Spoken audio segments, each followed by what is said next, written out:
Good afternoon, my JCA Jets. It's Mrs. Guerrero, and I'm here to read you another story. This time I have selected a actual novel right here called The House on Mango Street. We are officially in our last week of our Hispanic Latino Heritage Month. And for that reason, the novel I have selected is written by Sandra Cisneros, who is an important Latina in our community who has had a positive impact and influence on multiple people around the world.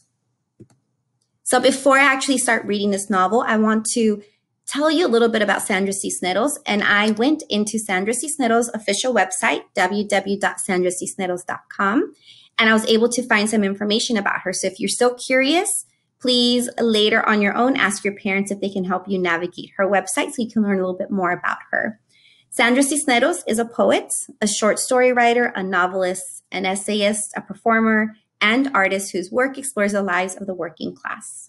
Right here, you see all the awards that she has received. The picture that you actually see in front of you is actually her being awarded the National Medal of the Arts Award that was awarded to her by President Barack Obama in the year 2016. And then most recently, she received the Ford Foundation's Art of Change Fellowship, was recognized among the Frederick Douglass 200, and won the PEN Nabokov Award for International Literature. So her classic coming-of-age novel, The House on Mango Street, has sold over 6 million copies, has been translated into over 20 languages, and is required reading in elementary, high school, and universities across the nation. The House on Mango Street was first published in the year 1984. Yes, I know it's a long time ago. And won the Before Columbus Foundation American Book Award in the year 1985. The year 2009 marked the 25th anniversary of the publication of The House on Mango Street in the United States, and she traveled to 20 cities to celebrate with readers. In addition to her writing, Cisneros has fostered the careers of many aspiring and emerging writers through 2 nonprofits she founded. She's also the organizer of Los MacArturos, a Latino MacArthur Fellows who are community activists.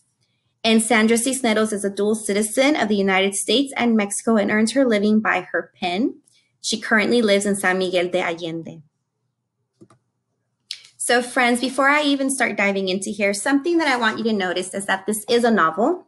There are no pictures or illustrations inside of this novel. So when you see a novel, it's really important that you focus on the cover and the backside.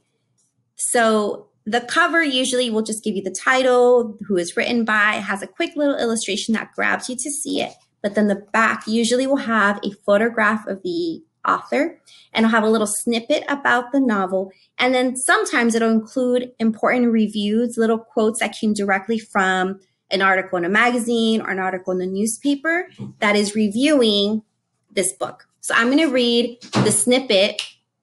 I'm going to read the snippet to you, and that way you can see if it engages you. So the snippet says, acclaimed by critics, beloved by readers of all ages, taught everywhere from grade schools to universities across the country, and translated all over the world.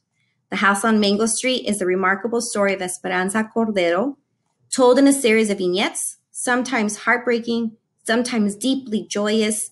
It is the story of a young Latina girl growing up in Chicago, inventing for herself who and what she will become. Few other books in our time have touched so many readers. And then one of the reviews says, and this is actually written by Maxine Hong Kingston, afortunado, lucky the generation who grew up with Esperanza in The House on Mango Street, and lucky future readers. This funny, beautiful book will always be with us. So something that I want us to do, I want you to prep your mind before I read the first 2 chapters, is Sandra Cisneros does a wonderful job of using words to bring the story to life, which means that she will use descriptive words, she will use dialogue, she will even use, she'll italicize words, which makes you see and kind of read it in a different way. So while I'm reading this, I want you to really imagine the story she's telling you, and I want you to try to picture the place that this is happening and the people she's talking to. I'm going to read only 2 chapters. They're super short. The first one is only 2.5 pages, and the second one is only 2 paragraphs long. So I hope you enjoy. So the first chapter is called The House on Mango Street. We didn't always live on Mango Street. Before that, we lived on Loomis, on the 3rd floor. Before that, we lived on Keeler. Before Keeler, it was Paulina. And before that, I can't remember. But what I remember most is moving a lot. Each time it seemed there'd be one more of us. By the time we got to Mango Street, we were 6. Mama, Papa, Carlos, Kiki, my sister Neni, and me. The house on Mango Street is ours, and we don't have to pay rent to anybody or share the yard with the people downstairs or be careful not to make too much noise, and there isn't a landlord banging on the ceiling with a broom. But even so, it's not the house we thought we'd get. We had to leave the flat on Loomis quick. The water pipes broke and the landlord wouldn't fix them because the house was too old. We had to leave fast. We were using the washroom next door and carrying water over in empty milk gallons. That's why Mama and Papa looked for a house. And that's why we moved into the house on Mango Street, far away on the other side of town. They always told us that one day we would move into a house, a real house that would be ours for always, so we wouldn't have to move each year. And our house would have running water and pipes that worked. And inside would have real stairs, not hallway stairs, but stairs inside like the houses on TV. And we'd have a basement and at least 3 washrooms, so when we took a bath, we wouldn't have to tell everybody. So I'm going to pause this for a second. When she uses the word washroom, remember she lives in Chicago, washroom means bathroom or restroom. And I know here in California, we usually say the bathroom or the restroom or el baño, but she uses the word washroom. Our house would be white with trees around it, a great big yard and grass growing without a fence. This was the house Papa talked about when he held a lottery ticket. And this was the house Mama dreamt of in the stories she told us before we went to bed.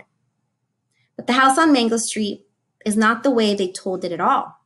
It's small and red with tight steps in front and windows so small you'd think they were holding their breath. Bricks are crumbling in places and the front door is so swollen you have to push hard to get in. There is no front yard, only 4 little elms the city planted by the curb. Out back is a small garage for the car we don't own yet, and a small yard that looks smaller between the 2 buildings on either side. There are stairs in the house, but they're ordinary hallway stairs, and the house has only 1 washroom. Everybody has to share a bedroom. Mama and Papa, Carlos and Kiki, me, and Neni. Once we were living on Loomis, a nun from my school passed by and saw me playing out front. The laundromat downstairs had been boarded up because it had been robbed 2 days before, and the owner had painted on the wood, "Yes, we're open," so as not to lose business. "Where do you live?" she asked. "There," I said, pointing up to the 3rd floor. "You live there?" "There." I had to look to where she pointed, the 3rd floor. The paint peeling, wooden bars Papa had nailed on the windows so we wouldn't fall out. "You live there?" The way she said it made me feel like nothing. "There. I lived there," I nodded. I knew when I had to have a house, a real house, one I could point to. But this isn't it. The house on Mango Street isn't it. For the time being, Mama says. "Temporary," says Papa. But I know how those things go. So that is the end of the first chapter. And I hope you can imagine the apartment on Loomis above the laundromat. I hope you can imagine her small red brick house with the 4 trees in the front. And I hope you were able to imagine the nun talking to her and asking her where she lives. And the word "there" was italicized many times. So we're going to go into chapter 2. And chapter 2 is called Hairs. And like I said, it is very, very short, just 2 paragraphs. So once again, please continue to visualize. Think of the words that she is using. And she's going to use a lot of descriptive words in this chapter. Hairs. Everybody in our family has different hair. My papa's hair is like a broom, all up in the air. And me? My hair is lazy and never obeys barrettes or bands. Carlos's hair is thick and straight. He doesn't need to comb it. Nanny's hair is slippery, slides out of your hand. And Kiki, who is the youngest, has hair like fur. But my mother's hair, like little rosettes, like little candy circles, all curly and pretty because she pinned it in pin curls all day. Sweet to put your nose into when she is holding you and you feel safe. Is the warm smell of bread before you bake it. Is the smell when she makes room for you on her side of the bed, still warm with her skin. And you sleep near her, the rain outside falling, Papa snoring, the rain, Mama's hair that smells like bread. So I hope that you could imagine right now with all the descriptive words that Cisneros is using and imagining the different hair, but most of all, imagining her mother's hair with the rosettes that are curls and that smell of bread. I know when I was reading this, it reminded me of my grandmother's hair, which to me reminds me of the dandelions that you make wishes on, which is all puffy and white and just sticks out. It looks kind of like a cotton ball too. And when you would touch my grandmother's hair, it was like very puffy and your hand would never go through it. So my friends, I hope you enjoyed these 2 chapters. I look forward to reading many more from the house on Mango Street for you. And until then, I wish you all a wonderful day. Bye.